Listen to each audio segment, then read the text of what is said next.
Welcome back to Organize with Grace podcast. If you're ready to declutter your life and home so that you can make room for peace in your heart, you're in the right place.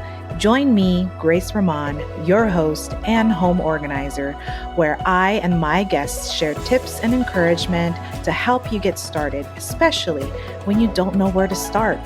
I'm here with you as you begin your decluttering journey, so let's get going. You ready?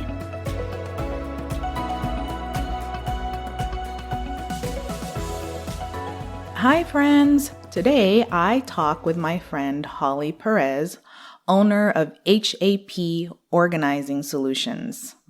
She says that H.A.P stands for multiple things: happy and productive, home and paper, harmonious and peaceful, and her initials, Holly A. Perez. As a full-time work-from-home mom, she knows the feeling of overwhelm while dealing with the everyday paper that piles up everywhere in the home office, kitchen, car, closet, and more. She offers group workshops and one-on-one sessions to help solve the problem for good. Her goal is to assist you in being happy and productive while reducing the stress and overwhelm so that you can focus on what matters most. So sit back and enjoy this episode. There's lots of goodness within it, and I think you will enjoy it. So Holly, welcome to the podcast. Thank you for coming.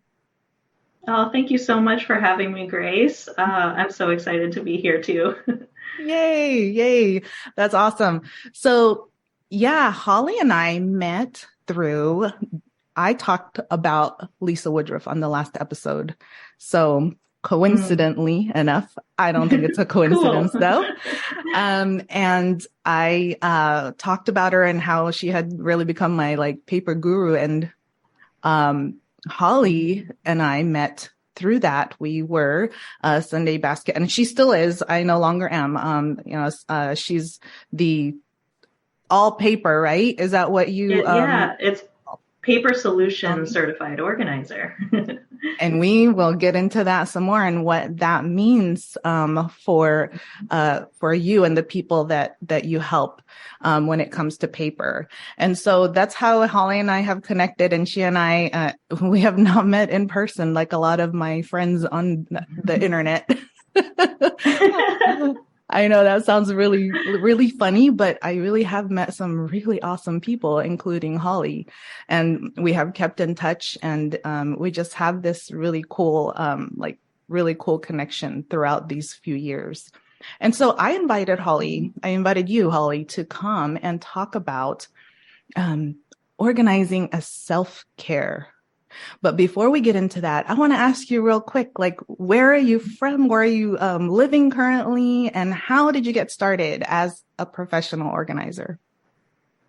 Yeah, thanks for asking. So it's so funny that you mentioned we haven't met in person. And I was trying to rack my brain thinking, where does Grace live? I don't remember, honestly. I live in California. Oh, you're in California. Okay. Yeah. Okay. So we're in the same time zone always. That's yes. Good.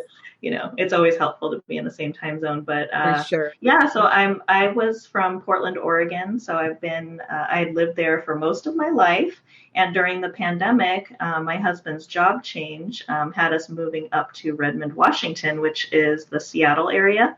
It's the suburbs of Seattle. Nice. And so it's been an adjustment to move. And actually, I moved 3 times in the last couple of years. 2 apartments, and finally we moved into our house in September of 2022. Oh, wow. Congratulations. That's so, Thank you. That's a lot of work to move 3 times within that short amount of time. It was a lot. Yes. Yeah. Very stressful, but in the end, I feel good about where I am now. Awesome. It is a really chill, sweet town with lots of trees, and it's just really calm and beautiful. And then there's also lots of amenities, stores and cafes and stuff. So It's very walkable too where I am. Love it. Yeah. So as a professional organizer, how did you get started? And did you feel like even before that you were naturally organized, or did you have to learn how to be So organized?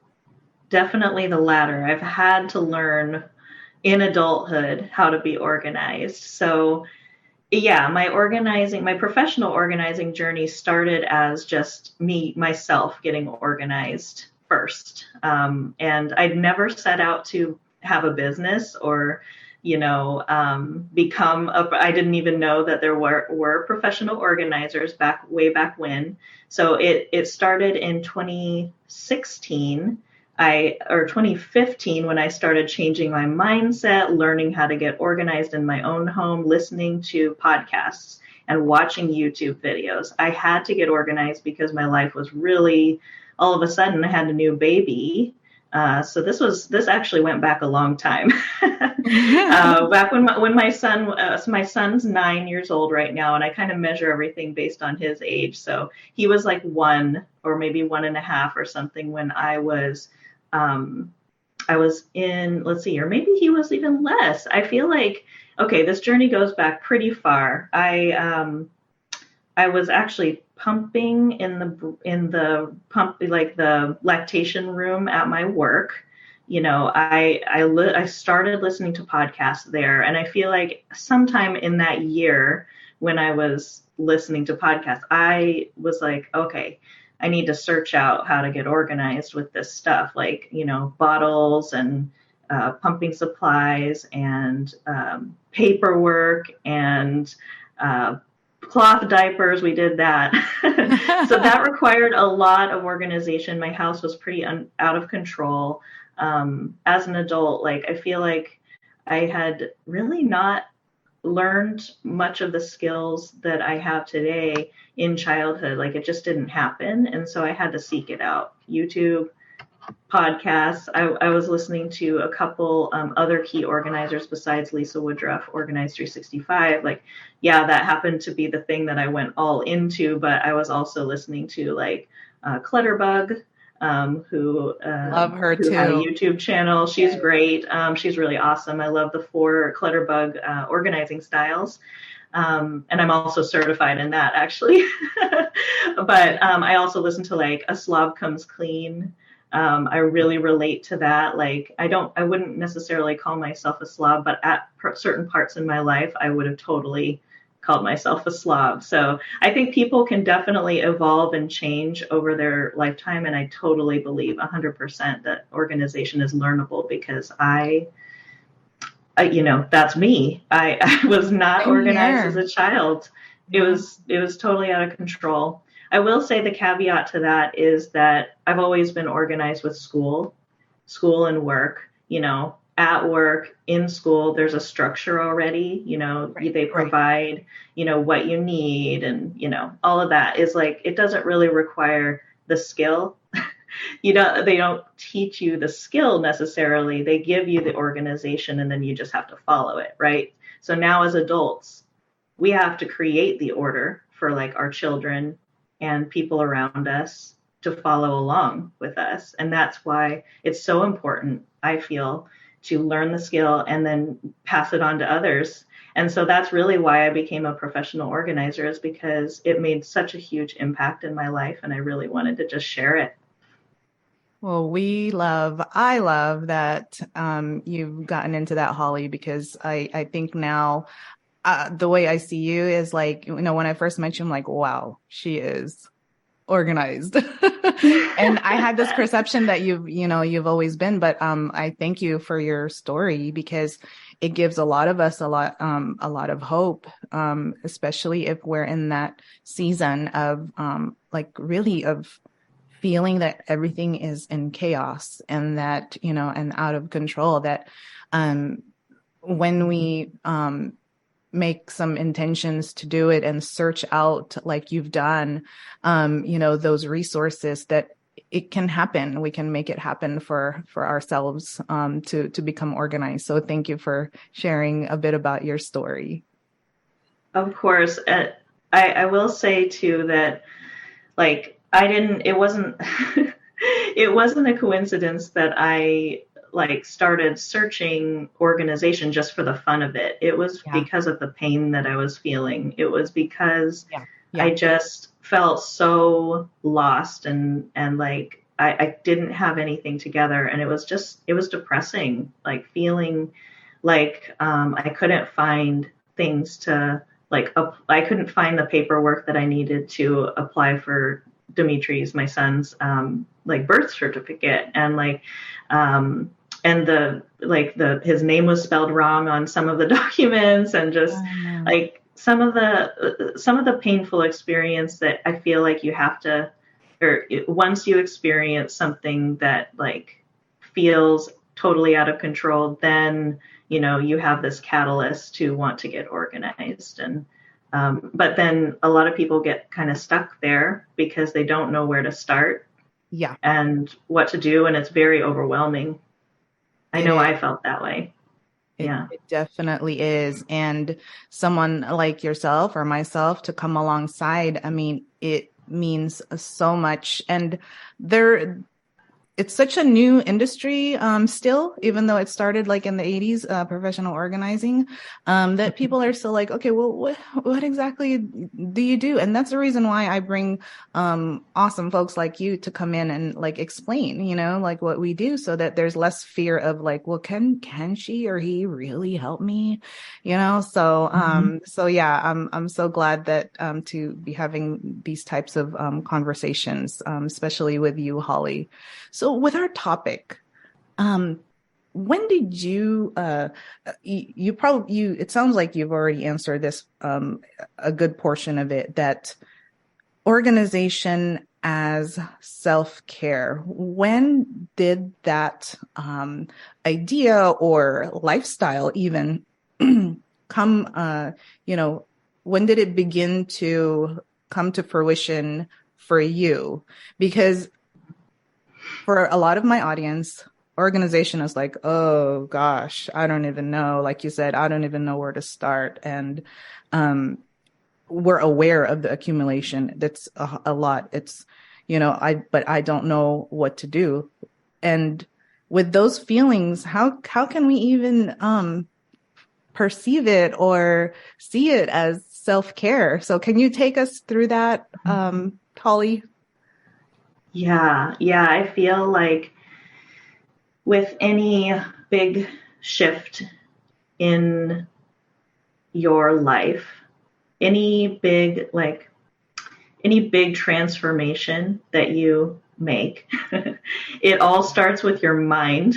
It all starts with your mindset. And so it was a habit and a routine of organizing. I learned organizing. I learned the skill of organizing before I learned the skill of self-care, if you can believe that. Wow. That's So good though. self-care I is a like that. skill as well, and it's learnable. Trust me, because I'm really bad at it. If I look over my entire life, I'm really bad at taking care of myself, and that is just, I think that's a reality for a lot of people, especially women, especially professional women. Um, yeah, I'm a full-time work from home parent, and I always have been throughout this journey of professional organizing. It was such a weird thing to call myself a professional organizer because I like probably for the first, this is like 5 years, like up until pretty recently, I didn't really consider myself a professional at it.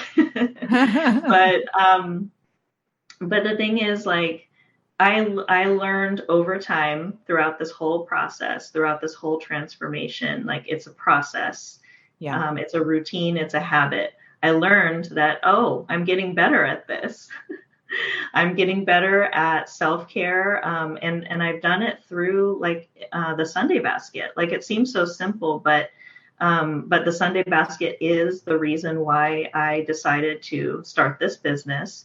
The Sunday basket is the reason I actually freed up my mental capacity and my um, my mindset. I changed my mindset along with it, with that routine, and I had the bandwidth to actually create this for myself, and this is self-care. Wow. Yeah. So the organization, and it's whatever you want to do too, whatever lights you up in life, whatever makes you happy, whatever um, whatever your passion is, you can do it by getting more organized. It's so true. It's so true. In my own time of reflection, I really believe in my own time of my own experience with getting organized is that as you clear through the piles, I feel like the clearer you get with your desires and with your passion, because I feel like it's like buried under there, and it's like until you go and start getting into those piles, I mean, both physical and mind, Yes. you won't discover it, right? And so, Holly, let me go back. Can you give us like a quick synopsis of, if you can, and you and I can tag team on this, of what the Sunday basket is, Yes. and, and what the purpose of it is for paper? Absolutely. Yeah, we can tag team on this, as Mm-hmm. well. But yeah, for your listeners, the Sunday basket is a system. It's actually a whole methodology that that usually comes with the course. So or coaching, like me, I'm a certified organizer, so I can coach you through setting up this habit for yourself. But basically, it is a box. It's a place that you put on the kitchen counter or the desk, or somewhere in your home that's prominent, right? It's easy to access this box, and it's an actionable box. So it's not just a filing system, but what it is it's a box, and then there's a divider in the box that holds up these folders called slash pockets, and they're color coded. So it's a color coded system to stay on top of your daily actionable to-dos and paperwork that comes into your household, so that there are no piles and files and places where things get lost, and things all over the floor. Basically all of the papers and little things that accumulate, and you have to do something with them. All of the actionable stuff, you need to take action, like you need to pay the bill, or you need to read the flyer and sign up for something, or you need to sign up for a class, or you need to buy milk, or you need to, there's all these things in your head all day. I need to. And so this is a place where you can write it down and put it in the box, and then you process it all one day a week, usually Sunday. That's what the system was named for. Sunday is I think a great day for a lot of people, because it sets you up for success for the rest of your week, because then you can look at it all at one time, see what you need to do, and prioritize the things that you need to do for the week. Thank you, Holly. And you guys, it sounds like a lot, but again, let's go back to the fact that it is learnable. You can do this. And if it's something that you are interested in, most definitely I'm going to have Holly, let us know her information at the end of the podcast, and you can connect with her on that. And just, I love the Sunday basket because it really has made life so much easier, in that I know where to put things. And we were saying earlier, and I've said this throughout my other episodes, that we tend to, oh, here's the mail, let's put it on the counter. Oh, wait, here's, something that came in for work. Oh, let's put it on the dining table. So I let one of my clients know who I'm helping with paper, is that, when you do that, just consider it as your brain being scattered everywhere. Yes. Yeah, 100%. So let's bring that all into the Sunday basket. And by the way, the Sunday basket is created by Lisa Woodruff, and she talks about it in her book that I talked about last episode, called The Paper Solution. And so if we're here, I mean, Holly and I are here to provide you with the resources and to really take your hand and get you through this, because nobody, I believe, more and more I get into this industry, is that it's too difficult to try to do this alone. It's too difficult because we are stuck in our heads most of the time. And that's not a that's not a judgment against anyone, myself or others, but that's kind of how it is. That's why we're stuck, because we're stuck in our heads, and we need someone by our side to help us organizers need organizers too. That's what I said last time. Oh, totally, 100%. Right? I've hired organizers in the past, like not for my physical home, but for my brain. Yeah.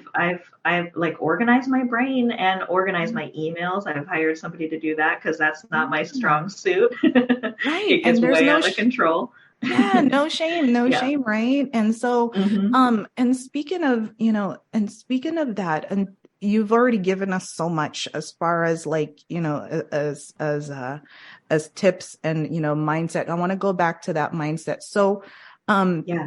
what will it take, like, because I know that that messy middle is so hard, like after you've set the intention that, you know what, this is good for me, this is good for me to get organized, it's I'm taking care of myself and my own sanity, and then you get into that messy middle of you're still learning but not quite sure, and it hasn't been a part of your, like, habit yet. What encouragement would you say to that person who has started and it's like, okay, it's getting harder, what do I do now? This is like more messy than when I started. What do I I've been do? there. Oh my gosh, I've been there way too many times to count. I feel like it ebbs and flows, and like I said, it's a process. So you are going to find yourself like, taking one step forward and three steps back. Yeah. You are going to find yourself overwhelmed, but my encouragement is just to keep going. And back on your point of you can't do it alone, like there's no shame in asking anybody for help. So, and it doesn't have to be paid help necessarily. You can ask for a Sure. friend to do the work with you, because if you like, okay, here's another thing that just popped into my head. Don't do sentimental stuff first. Do the I agree. easy stuff first. Like, absolutely. Like, every single item in your house or your brain counts as a decluttering project. So if you get rid of any one item, that is still decluttering. You're better off after you get rid of it than you were before that step. So Yeah. it's tiny steps, it's a habit, right? And like any habit, you have to put in the work and consistently take small steps is what I would say. Very simple, like, and simplify as much as possible, because you got to take care of yourself through getting organized. Love it. So I love that. so like, if you need a break, give yourself a break. If you need outer accountability, because a lot of us need outer accountability, then go ahead and ask for an accountability partner. Somebody that you can say, here's my goal, I would like to get rid of X items today, or I would like to organize my silverware drawer today. And so that person, you would ask that person to hold you accountable to that.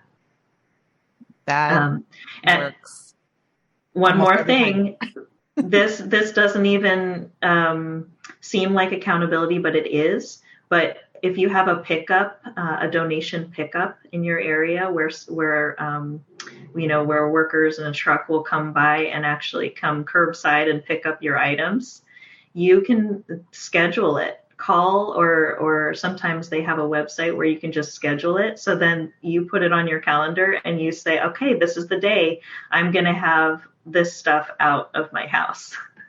There's And a then due you don't date. even have to bring it anywhere. Yes, there's a due date. That's accountability as well. So schedule the pickup, make it as simple as possible.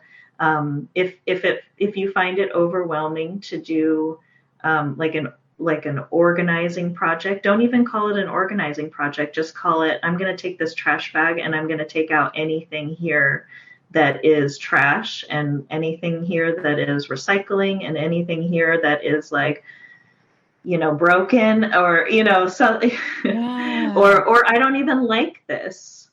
Just ask yourself as simple of questions as possible to help you, um, make small, get momentum by making small steps in your life. I love that. I love that, Holly. And I thank you for providing that like real life, like actionable, doable, type of task. And, shoot, not even calling it as a project, because I think I think you're right. Maybe we do get too intimidated by it being called a project, and we don't end up, we don't end up doing it because it feels too big, so little by little is great. So, Holly, thank you so much for all that you've shared. Now, how can my audience get in touch with you best? It's been my pleasure, Grace. Thanks again for having me on. Yeah, how to get in touch with me. So I post every day something, a story or a post on Instagram. So I'm at H.A.P Organizing. And I'm H.A.P Organizing Solutions on Facebook, and I have a website, haporganizing.com. You can get in touch with me there. There's a big banner at the very top right now. I probably will keep it up for a while, but it's like schedule one-on-one or group coaching with me. And so then you would click that, take you to my scheduler. And on the scheduler, there is a 15-minute consultation call with me. So I would love to talk with you, chat with you about what your organization plans and struggles and issues are, and we can kind of problem solve together. And I always love to give out like little things that you can do to get started, whether you actually hire me or not. I point you to books, podcasts, resources. My website has some fun facts about me that you can take out and read. Like, I'm really into personality typing systems and stuff like that. So I will just mention that I'm an Enneagram 9, which is the peacemaker. And I'm really into the Enneagram right now. So I have a lot of resources to point you to there. Like, I feel like organizing is 99% mindset. And if you can find out about a little bit more about yourself and how you work best, and how you, like, if you need outer accountability, if you like what you tend to do, what you struggle with in life, like all of that is really important to me. And so I work with my clients on like, how can they find out about themselves so they can use their strengths to propel themselves forward in their organizing journey. Right. And when I think about that, it's like, that is how we can, by understanding ourselves, is how we can provide ourselves with that self-care. Because if we don't, if we don't get ourselves, how can we provide ourselves with, with what we need, as far as, organizing, or anything that we need with ourselves, physically, mentally, emotionally, even spiritually. So, and so, yeah, thank you for that, Holly. And, again, I thank you for your time. And, I apologize. You know what? I had said your business as H.A.P. So it's like, I'm going to say H.A.P. Oh, that's no apology necessary. That's fine. I love that though. But I will make sure I say it right, because that is, I take pride in, my own business, and I want to do the same to others. So again, Holly, thank you for being here. I loved everything that we've talked about, and I hope maybe, we can do more of this together as we continue to connect. I would love that. Thank you so much, Grace. It was a pleasure. You're welcome. It's been great.